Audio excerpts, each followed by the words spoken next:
Туғандар, ассаламу алейкум, урматтуу каналыбыздын көрүүчүлөрү, мал чарба көрөрмандары, саламатсыздарбы?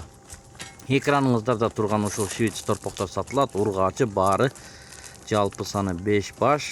Чүй облусу Кара Балтада, баалары 125 000 сомдон сурап жатат. Ээси экранда номер бар. Чалып байланышып содалашып алсаңыздар болот.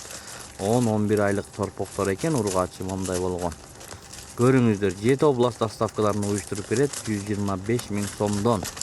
Кайрылыңыздар, содалашыңыздар. Ээси номер экранда.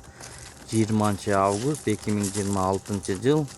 Ушундайлардан алып өстүрө мал кылам дегендер болсо көрүңүздөр. Мынакей ушундай болгон торпоктор чыкты бүгүн. Видеого лайк басып, каналга катталганды унутпаңыздар. Мал чарба көрөрмандарына, группаларга жөнөтүп коюңуздар тугандар. Ушундай торпоктор чыкты. Барып жанынан көрүп алсаңыздар дагы болот. Чүй облусу Кара Балта, Жайыл районунда. Мынакей көрүңүздөр, 125 000 сомдон дүңүнө сурап жатат, бирден дагы сатат, ал жагын өзүңүздөр сүйлөшүңүздөр.